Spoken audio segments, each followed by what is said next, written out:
Please, no more, or no kidding.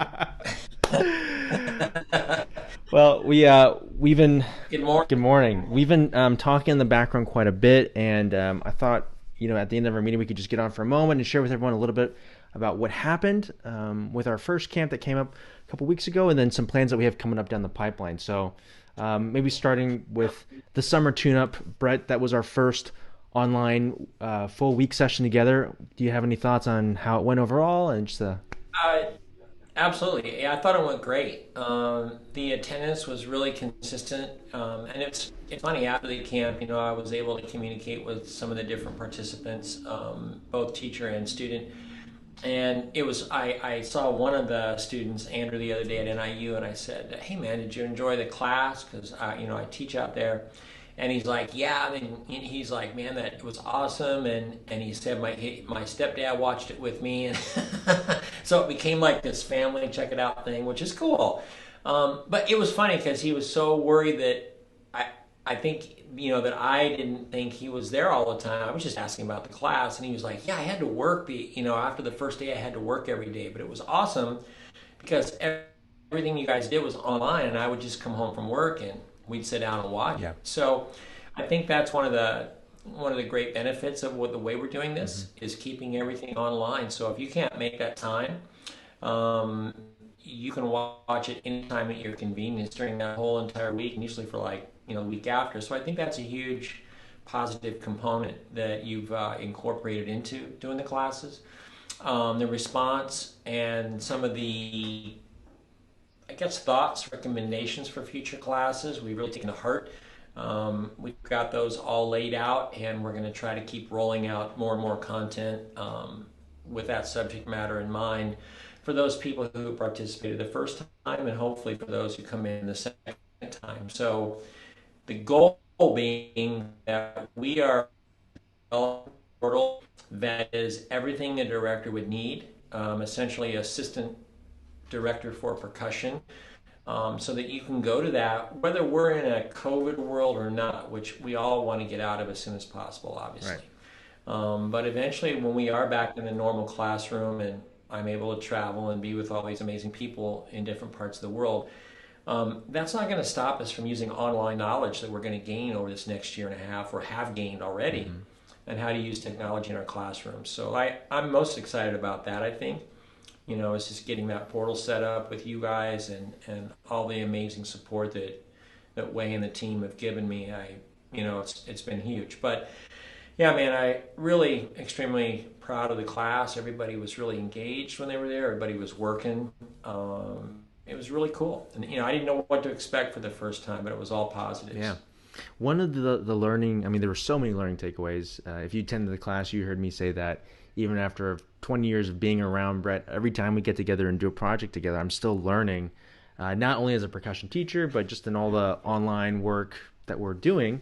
Um, but as a camp facilitator, participant, I'm teaching online classes this semester as well, and it's an example or an opportunity for you to remember what it feels like for your students to be in a class watching the teacher teach and like, oh, that's Yep. I'm going to try to incorporate some of that into my own online teaching class.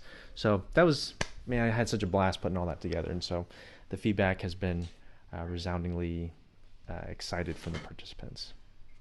Well, and I think you talk about when we talk with each other. I mean, even this morning before we started this live webcast, we were talking about buzz rolls or concert snare and tuning for this technique or that technique, Mm-hmm. and then you mentioned something about how you'll put a mark when for a particular piece of music that on the snare tuning gauge. At one point you may adjust it a quarter turn or whatever, depending on the section of the Mm-hmm. tune. It was like, well, that's a great Mm-hmm.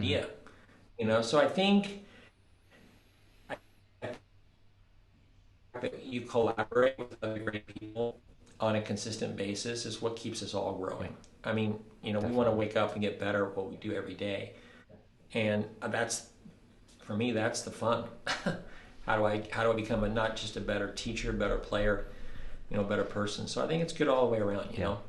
That's one of the things that's been most exciting about starting to put some of these classes and courses in the portal that we're ultimately talking about for BRET here is I was trying to explain to my daughter afterwards, who's like, BRET and my daughter have a special thing where they get on and they'll have full 20 minutes. I posted a photo of you guys having your tambourine session the other day.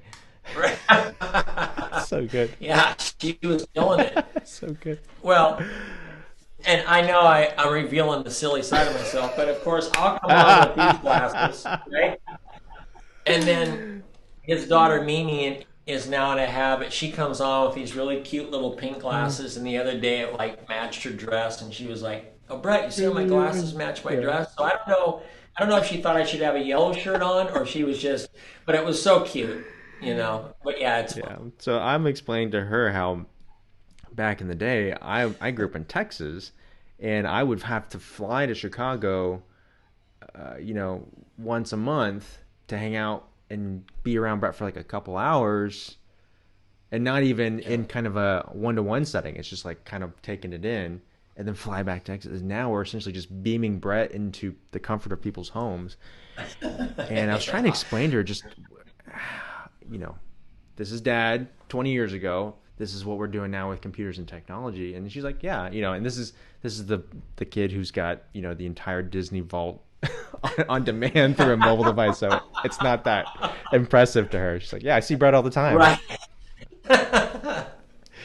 Yeah, I mean, what kids grow up with now it's unbelievable. I mean, I was the same way. I mean, there was none of this, YouTube that, check this out online, whatever. It was you had to get in the car or truck and drive to jazz camp, Yeah. or your percussion camp for the summer. I remember driving to North Texas for one. I remember driving to DeKalb, Illinois, to go to the Jamie Aebersold Jazz Camp. There was no at home just going to check it out and learn. Man, you had to physically go Yeah. somewhere. Yeah. So Yeah. Well, one of the things that we're hoping to do based off of the responses that we got from the first camp. Again, thank you so much to all the teachers and students who participated and joined us for that, for our inaugural online camp with Brett.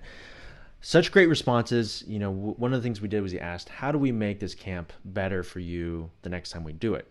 But also from those responses, there were a lot of additional questions like, oh, I wish we had a chance to talk about this and things like for future sessions. And what became apparent was that maybe there should be a director's session. And I know that's something that Brett has been really passionate about for a long time. Can you just tell us a little about like why directors, how the motivation for that?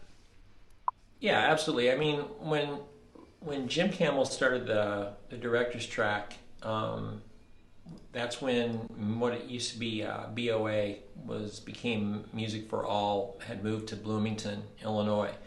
And Jim's concept, and I was teaching the camp with him at the time, was if we can get 10 directors and every director has 25 students, that's 250 kids we can inadvertently influence in a positive way, Mm-hmm. hopefully, by making the directors better.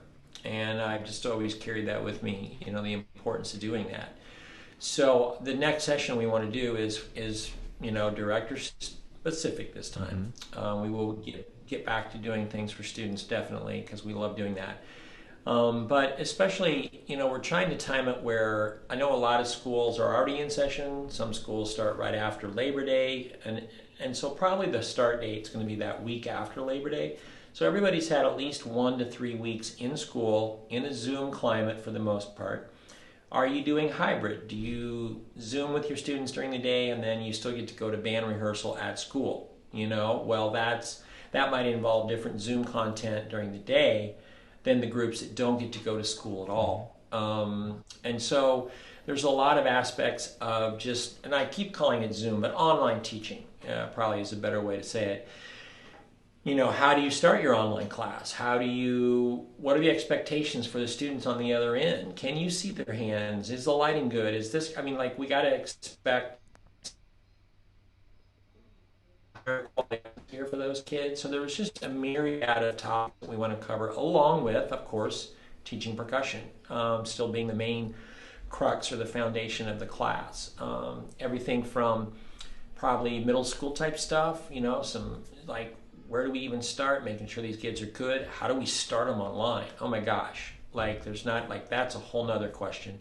But also giving high school directors that opportunity. If you're a director that teaches the beginners and the high school, how do you make that a through composed process? How do you put them on a 6 or 7 year track? That's how you have to think of it. If you do it right, it's by the time they're a senior, it's amazing. So I think there's a lot of different aspects, and a lot of the content is going to be driven by the directors. We don't want to just say, hey, here's exactly what we're going to do every week. And we're going to do them once a week so that, we get in there for a week. Maybe we do an hour, hour and a half. I'll see what Wade thinks on this. Maybe we do 7 to 8 or 8:30 on a Tuesday night. If you can't make it, you just check out the recording. But that gives you a week to implement or try out what we've started, troubleshoot, maybe come up with more questions. Next week, we go on to the next series of like, okay, here it seems like most of the class needed this, so let's talk about this next week. And that way it runs once a week for a month. It's not overwhelming with your time commitment, and it gives us a chance to see, or you guys a chance, I should say, to see how your class is developing in this process and how best we can help you. Because if we do 4 classes in a row in 1 week, right, that doesn't give us any time to discover this works well, that doesn't work well. How are these things improving the experience of the kids and also for us?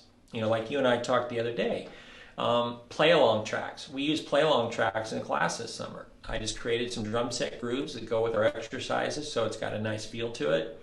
Are you guys doing that online? Do kids have access to that?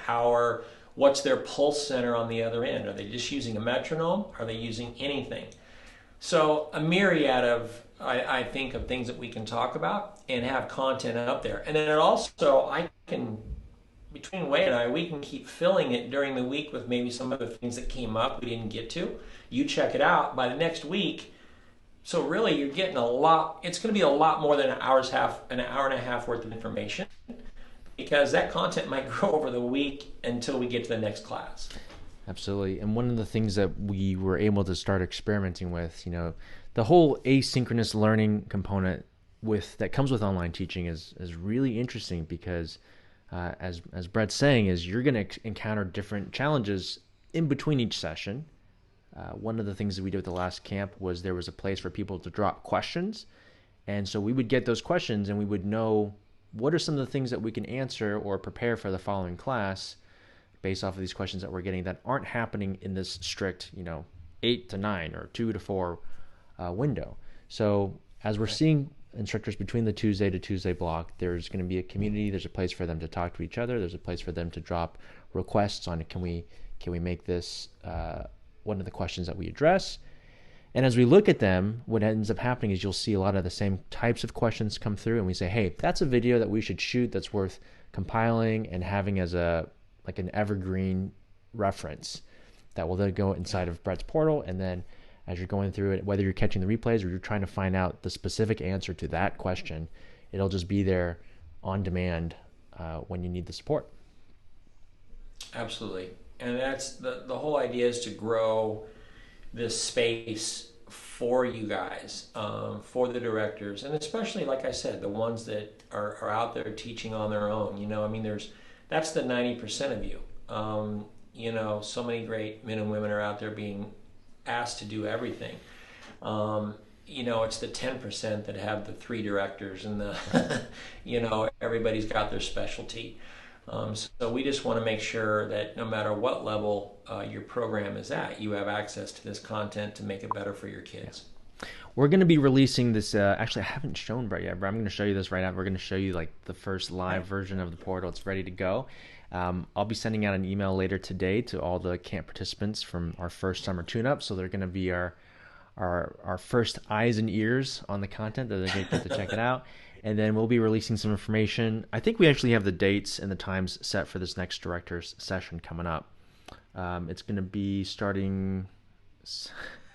I've got 10,000 windows open right now, so hold on, give me 2 seconds. It's second Tuesday of September. Yeah, September 8th, 2020. So every Tuesday, and it'll run 7 p.m. to 8:30 Central. Is that right? Yeah. Yep. 7 to 8:30 Yeah, Central. and we'll put Yep. that in the description down below if you're interested in checking it out. And then if you have questions, please just let us know. We'd love to answer as many questions as we can for you between now and that start time. And it'll have all the things that we did from the first camp. It'll be like version 2.0. Of course, it's directed to directors as well, but you're going to see a lot of kind of expanded features, things that we can make this the absolute best experience we can make for all the teachers out there. Awesome. Couple comments here, and then we'll wrap up for the day. Jill says hi. Hi, Jill. And then Mr. Mike Lightsky says, always a good day when I see Huei and Brett on Facebook Live. Hey, Mike. Mike and Jill, hello. Thank you. And then, of course, Mr. Ben Pyatt says, this sounds wonderful. I have a class starting in 5 minutes. Great to see you both. Awesome. Thank you, Ben. Ben's a great teacher, great friend in Florida. Yes, Awesome. and one of our summer tune-up participants. So, all right, well, absolutely. Let's wrap for today. Everyone, thanks so much for watching. Thank you, guys. We'll talk to you soon. And if you have any questions about the camp, just let us know down in the comments below. Thank you, guys. Peace.